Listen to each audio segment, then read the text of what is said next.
In the following lessons, you're going to learn about American consonant sounds. You're going to learn how to fix the most common mistakes that non-native speakers make when they're trying to speak English with an American accent. The reason people make mistakes in pronouncing some of these consonants, well, the first reason is some of these sounds may not exist in your native language. Another reason could be that even though the sounds do exist in your native language, they're pronounced slightly differently with an American accent. It could be that the tongue is in a slightly different position, or the lips are moving more firmly or more softly, or the vocal cords are vibrating slightly differently. All of these factors influence the American consonant sounds. Another issue could be that the sound exists in your native language, but maybe it doesn't exist at the end of the word or at the middle of the word. So when you're saying these letters, you don't fully pronounce them the way you should in an American accent.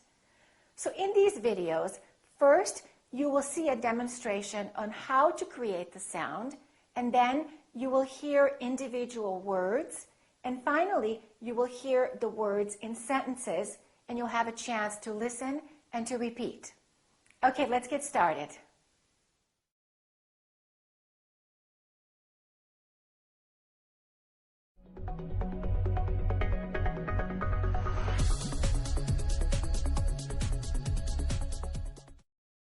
The first thing that you need to know about consonant sounds is you must fully pronounce each sound. Don't take any shortcuts. Most of us are not really aware of what we're doing with our mouth when we're speaking our native language. We don't have to think about, is my tongue touching the top of my mouth, or is my lower lip touching my teeth? But when you're learning another language, it's really valuable to become aware of what's really happening to produce sounds. One of the biggest mistakes that non-native speakers make when they're speaking English is that they're not fully pronouncing every consonant.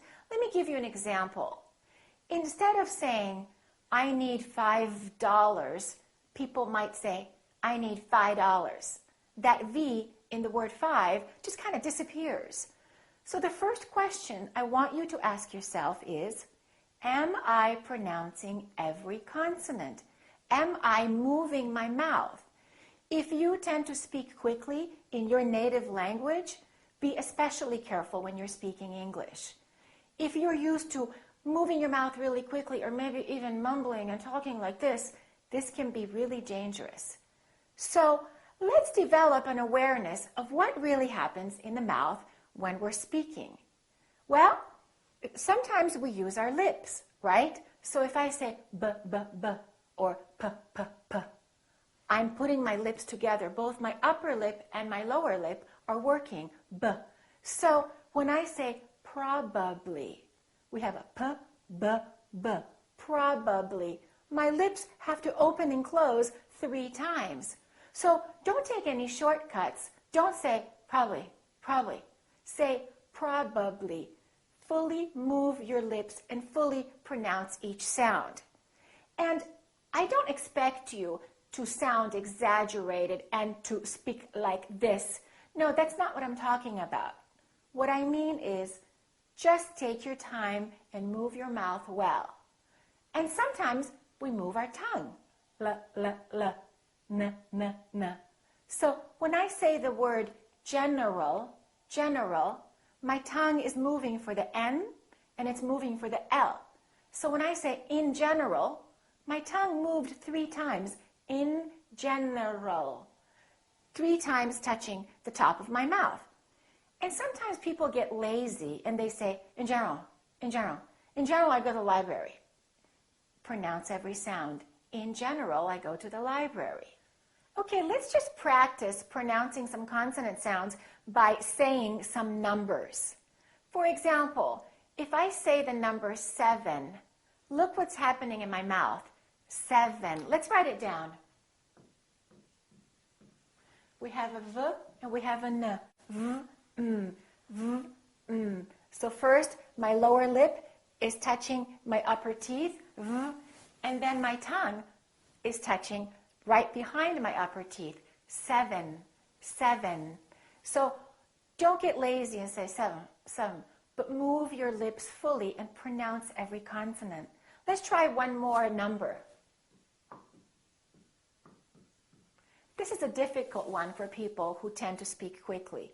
Watch me. 12, 12. There's a lot of movement that happened here. First, there was a tongue, t, t, t, touching behind my upper teeth. And then we round our lips for the W, tw, tw. And then the tongue goes up again for the L, l, l. And then the lower lip touches the upper teeth for the V, 12, 12. So I want you to count from 1 to 20 by yourself and practice moving your lips and ask yourself, what am I doing? What is really happening in my mouth? What's my tongue doing? What are my lips doing? And then make sure you speak clearly and well and fully move your mouth.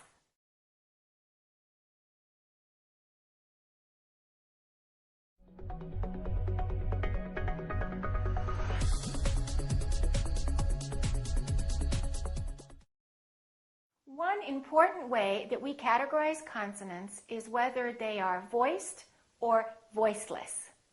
It's really important to know the difference between voiced and voiceless consonants for several different reasons. It affects the pronunciation of the ed endings, the past tense endings, and also the vowel length. Let me explain the difference between voiced and voiceless consonants. Let's look at the letter Z. And let's say the sound Z, Z. I want you to put your fingers on your vocal cords right here, and I want you to say Z, Z, Z.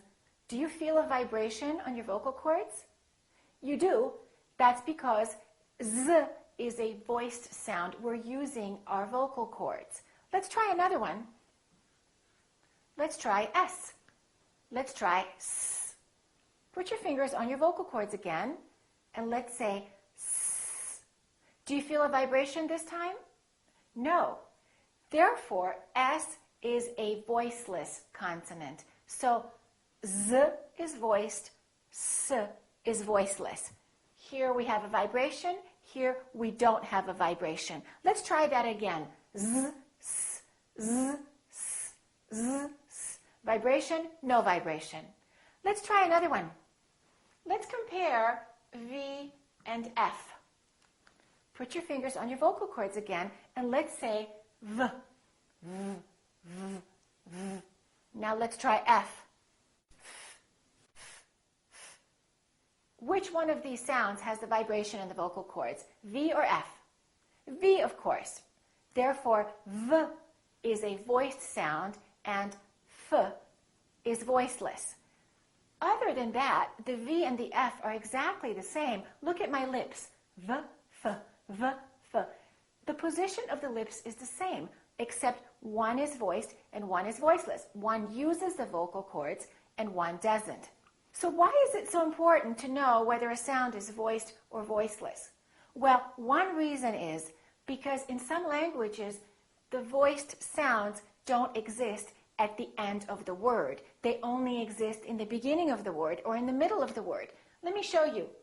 For example, look at the word 5. We have F and V. We have voiceless and we have voiced. So you have to change from up here to down here. 5. In some languages, that doesn't happen, and the common mistake would be for people to say fife. Give me $5 instead of give me $5. So if you go through the alphabet and if you go through all of the consonants, you can discover whether the sound is voiced or voiceless by feeling the vibration on your vocal cords. Let's practice a few more sounds and you can tell me whether the sound is voiced or voiceless. Okay, let's try T and D. T and D. T, t, t, d, d, d. T, t, t, d, d, d. Which one is voiced? D, D. D is voiced. So this one is voiced. and this one is voiceless. Otherwise, they're exactly the same. Watch. T, d, t, d. My tongue is doing exactly the same thing. So if you have a friend named Ed, make sure that you don't call him et. Don't change the voiced sound into a voiceless sound. Be really careful about that. Okay, the other reason that it's important to know whether a sound is voiced or voiceless is because the vowel that comes before the voiced sound is longer. Let me explain what I mean. Okay. Let's look at these two words. Ice, eyes. Listen to the difference. Ice, eyes. This S is actually pronounced as a Z sound. This is actually Z, Z. This is voiced, and S. This is voiceless. Therefore, the vowel sound that comes before is shorter here and longer here. Listen again. Ice, eyes. Ice, eyes. Let's try two more words like that.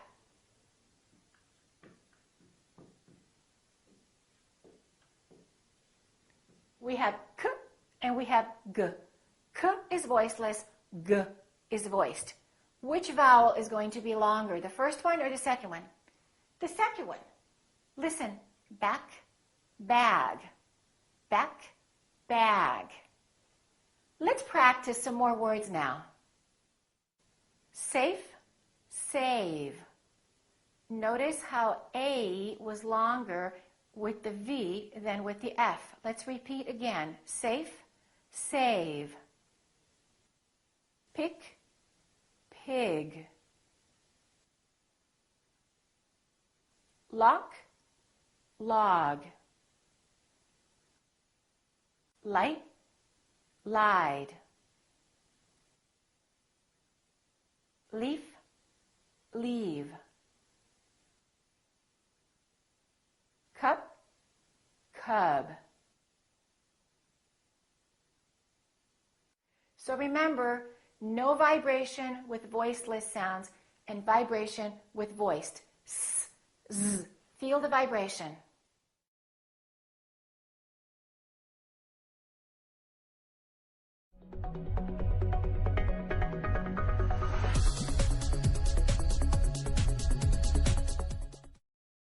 Now we're going to talk about the TH sound, which is one of the most difficult sounds for people to make because it doesn't exist in most other languages.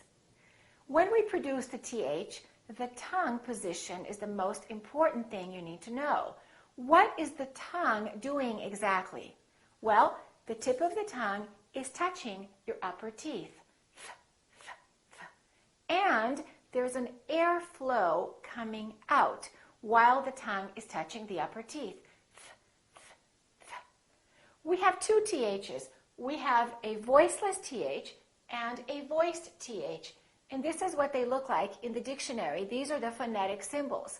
So the voiceless one is th. The voiced one is the.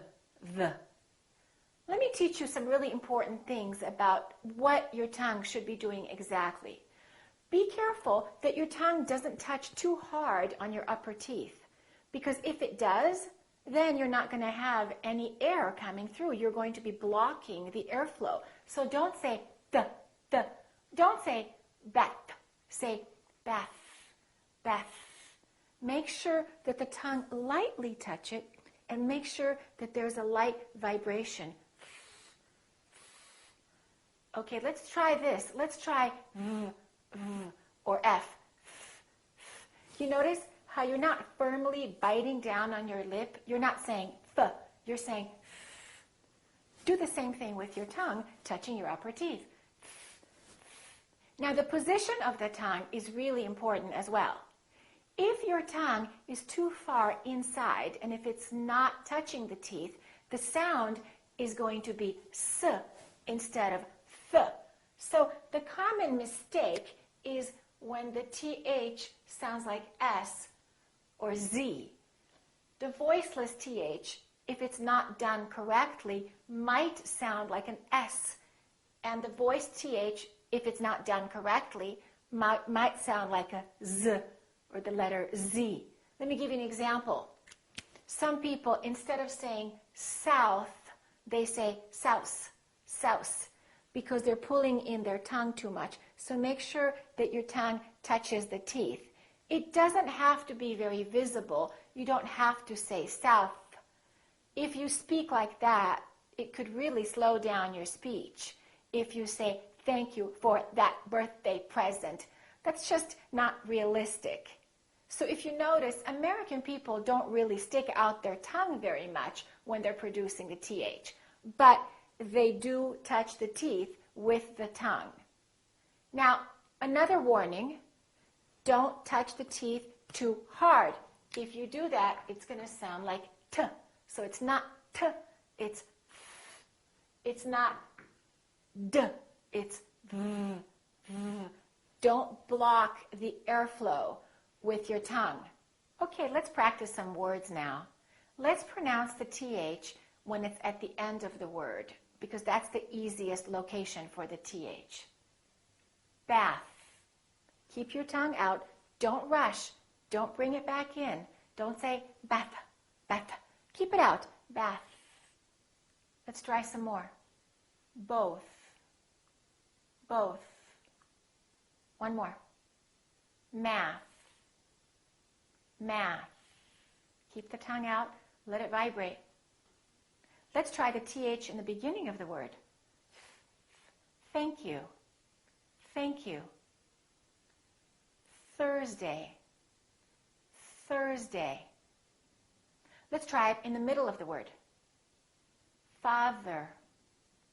Father. And the is voiced, so there's a vibration on our vocal cords. Father. Mother. Mother. All right, let's try some sentences now. I'm thirsty. Is there anything to drink in this place? I thought it was on Thursday at 3:30.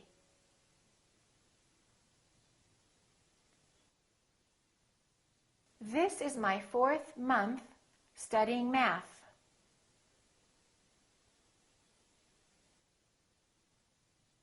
Both my mother and my father are healthy.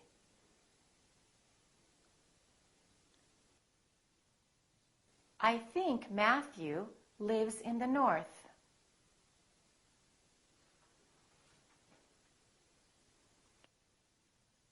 Remember, it's about the position of your tongue. Make sure it touches the teeth lightly. Keep practicing.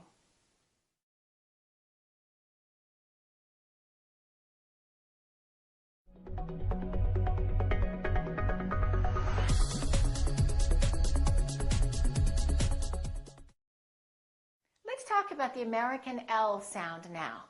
First, let's produce the L and say la la la la la la la. What's your tongue doing? La la la la la. It's going up and down right behind your upper teeth. La la. All right. When the L is at the end of the word, it's a little bit more difficult than that.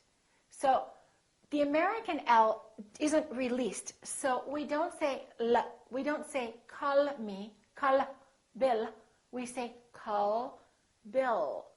So the tongue is relaxed and it touches right behind the upper teeth and it stays there. So the American L is prolonged. It's softer and longer. Oh. Repeat after me. Oh. So we don't say call, we say call. If you're an Asian speaker, be careful. In a lot of languages like Chinese or Korean or Japanese or Vietnamese, the L doesn't occur at the end of the word. So the common mistake would be to say call instead of call. So the mistake is to just keep the tongue down and not use the tongue at the end of the word. So don't say call me, say call me, call me. We want to hear a good, clear sound. Let's practice a few words. Feel, school. So don't say school, but don't say school. Say school. Keep your tongue up, directly behind the upper teeth. However, when the tongue is up, don't pull it farther back. It might start sounding like an R. So wall might start sounding like war if you start pulling it back. So keep it in the front, right here, right by your teeth. Call. All right, let's practice a few more words. Feel, ill, feel ill. Awful, film, awful film. So don't say film and don't say film. Say film. Little animal, little animal. Keep the tongue up right behind your teeth. Prolong the sound. Let's practice a few sentences now. I'll call you to tell you about the film. I'll call you to tell you about the film. I feel terrible about the political scandal. I feel terrible about the political scandal. I think I'll be able to handle it by myself.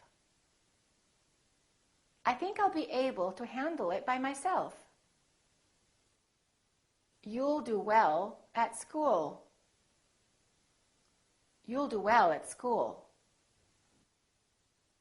So remember, you need to prolong the L, keep it right behind the upper teeth.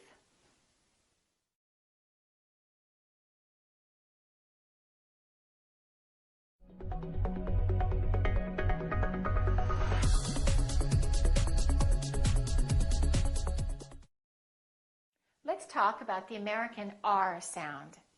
I'm going to say a word two different ways, and I want you to ask yourself which one sounds like an American accent. Each one of these words that I say will have an R. Listen carefully. Full, for. Here, here. Teacher, teacher. Robert, Robert. The second one sounds like an American accent, right? So the most important thing that you need to know is that the American R is never silent. The first one that I did was a British R. In British English, people generally don't pronounce the final R, the R at the end of the word. So they say teacher. Americans say teacher. For more. So let's practice the American R. How do we make the American R? Well, what you have to remember is that the tip of the tongue should never touch the top behind your upper teeth. Don't say r, r, r. That's a foreign accent. So somebody from Russia might say, I'm from Russia, r. That's called a rolling R. That sounds like a foreign accent to American speakers. So the American R, the tip of the tongue curls and we pull it back. So the tip of the tongue is not touching, it's just pulled back, curled up a little bit. Let's practice. For, here. So the American R is never silent. It's not silent at the end of the word and also before another consonant. Let me explain. British people would say learn. Americans would say learn. So we have this RN combination, R plus consonant. Let me show you one more. RM. British would say German. Americans would say German.